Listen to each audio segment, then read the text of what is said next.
Belum genap 1 tahun setelah Indonesia digemparkan dengan harga EV yang cukup murah, Indonesia sudah digemparkan lagi dengan EV yang benar-benar murah.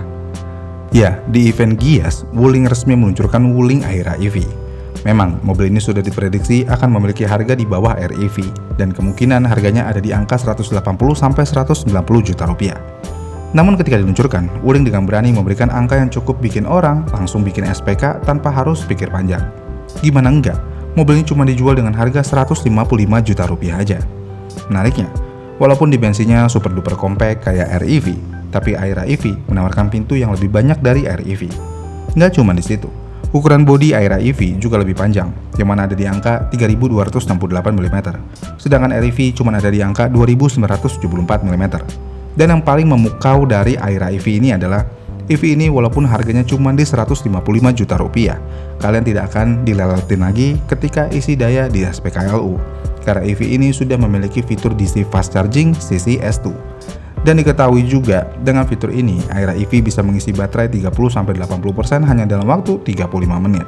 Jadi nggak perlu pakai konverter lagi. Sedangkan REV untuk melakukan charging dengan kapasitas yang sama, membutuhkan waktu sekitar 2,5 jam sampai 6 jam.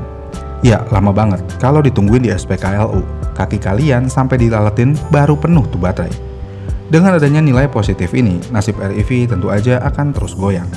Emang sih ada perbedaan di fitur, misalnya di knop persnelingnya, atau di fitur WIN yang tidak tersedia di Aira EV. Tapi apakah fitur tersebut benar-benar bisa mengurangi gaya berkendara? Secara keseluruhan sebenarnya hampir tidak mempengaruhi kenyamanan berkendara. Iya kan? Ya, secara garis besar, apa yang menjadi kekurangan Aira EV jika dibandingkan dengan harganya, sebenarnya kita bisa tutup mata dengan hal tersebut. Karena di beberapa poin positifnya, mobil ini memiliki kelebihan daripada kakaknya, yaitu REV. Dan kelebihan yang paling mutlak adalah fast charging. Dengan adanya kelebihan ini dan harga yang sangat terjangkau ini, bagaimana nasib REV? Apakah mobil ini akan tenggelam dimakan adiknya sendiri? Oke, pertama-tama untuk mengetahui kondisi REV, kita bisa melihat pasar bekasnya saat ini. Jika dilihat dari pasar bekasnya, harga Wuling REV masih cukup stabil di harga yang udah cukup anjlok tersebut.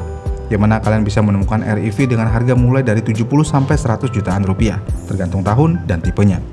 Tapi di sini kita bisa tunggu dalam waktu beberapa bulan ke depan. Seberapa lama harga ini bisa bertahan? Karena konsep pasar mobil bekas sebenarnya sederhana. Semakin sedikit peminatnya, harganya akan semakin turun. Dan jika Wuling REV semakin sedikit peminatnya, ya harganya juga akan semakin anjlok. Apalagi jika kita berkaca terhadap Aira EV. Walaupun Wuling Aira EV memiliki harga bekas 80 juta rupiah, tapi kayaknya masih terasa tanggung membeli mobil ini. Karena ya itu tadi, fast chargingnya dan 4 pintu yang membuat Aira EV tidak menarik lagi. Jadi ya kita tunggu aja pergerakan harga REV di pasar bekas. Apakah harganya akan bertahan karena ini sudah harga terendah? Atau makin hancur lagi? Dengan adanya Aira EV dan buat kalian pengguna REV, jika kalian ogah rugi di kemudian hari, lepaslah mobil kalian secepatnya. Tapi kalau kalian siap rugi, teguhkan hati kalian dan buat komitmen sendiri. Kalian akan menggunakan mobil tersebut sampai rusak dan jadi bangke. Jujur, saya pengguna REV dan saya dapat unit bekas dari teman saya. Kalau ngomongin garansi, ya udah pasti nggak ada, karena pernah lewat servis. Mungkin dulu saya beli dengan harga 70 jutaan dan saya sudah sangat senang dan merasa menang. Tapi dengan waktu singkat yang harganya sudah terjun ke angka segitu juga, saya akhirnya harus menerima keadaan dan sudah berkomitmen kalau mau menggunakan mobil ini sampai rusak. Dan kalau baterainya rusak, ya mungkin aja daripada jadi bangke, paling saya swap engine-nya. Ya lihat aja nanti. Kemudian jika di pasar bekas nasib Wuling REV masih mencoba bertahan, bagaimana di pasar barunya? Walaupun data penjualan resmi belum keluar karena eventnya yang masih berjalan, dan juga menurut Wuling Aira EV dan REV ini berbeda kelas, karena REV dinilai lebih premium dari segi fitur, material, dan lainnya, dan Aira EV lebih konvensional. Tapi sekali lagi, siapa yang butuh fitur-fitur itu kalau kalian udah bisa bawa pulang mobil dengan harga 150 jutaan tapi udah fast charging? Iya kan? Dengan adanya keunggulan tersebut, kemungkinan besar Aira EV akan menjadi produk kanibal yang paling kuat untuk REV. Ya, ini adalah mimpi buruk untuk REV sebenarnya. Karena selain harga yang lebih murah, charging yang lebih cepat, Aira EV yang memiliki harga lebih murah dari REV, bahkan dari varian standar range, memiliki jarak tempuh yang lebih jauh juga. Yang mana Aira EV memiliki jarak tempuh sampai 301 km, sedangkan REV standar range ada di angka 200 km. Bedanya cukup jauh. Harganya pun ya lebih murah Aira EV. Dengan adanya hal ini, kemungkinan besar Aira EV standar range adalah korban pertama Aira EV. Dan menurut kabar yang beredar di sosial media juga, Aira EV sedang didiskon besar di beberapa dealer Wuling. Selain itu, Wuling juga memberikan program DP rendah untuk REV. Bahkan dikabarkan juga DP-nya cuma mulai dari 5 jutaan aja. Iya sih, DP-nya kecil, bulanannya yang nyekek. Tapi katanya juga sih, jangan takut, bahkan untuk REV, Wuling menyediakan bunga kredit sampai 0%. Nggak sampai di situ, kalau beli REV saat ini, udah dapat diskon, dapat banyak bonus juga. Intinya, Wuling ingin ngebuang REV secepat mungkin, karena Wuling sendiri mungkin sudah sadar kalau Aira EV memang produk kanibal yang paling potensial untuk menghilangkan jejak REV di Indonesia. Namun apakah Wuling sengaja mengeluarkan produk kanibal REV ini? Kemungkinan besar iya, dan menurut beberapa artikel yang ada, kenapa produsen mengeluarkan produk kanibal, sebenarnya itu menjadi bagian dari strategi mereka yang biasa disebut sebagai calculate cannibalization.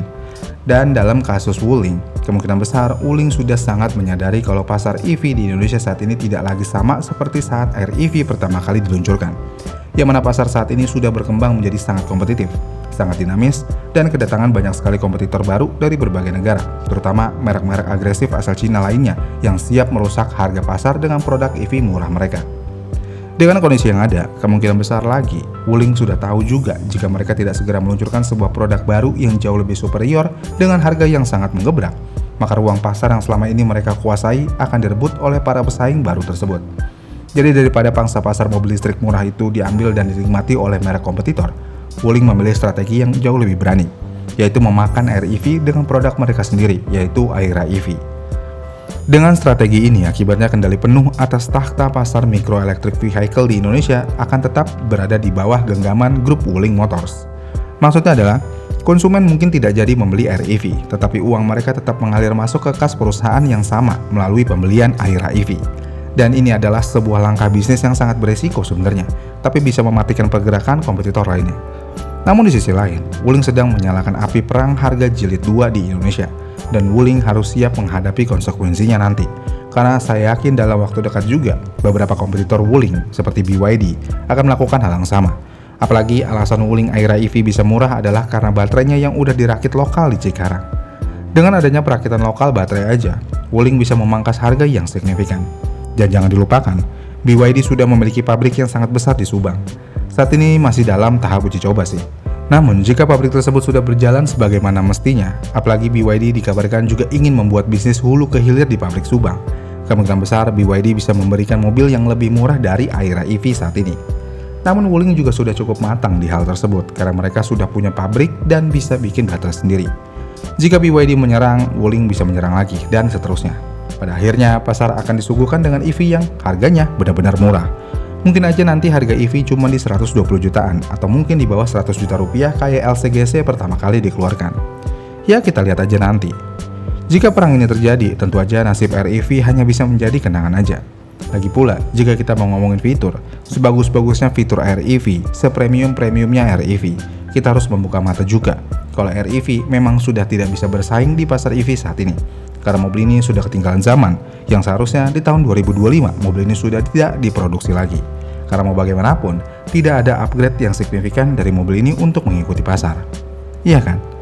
Jadi ya, memang sudah saatnya Wuling REV di discontinue.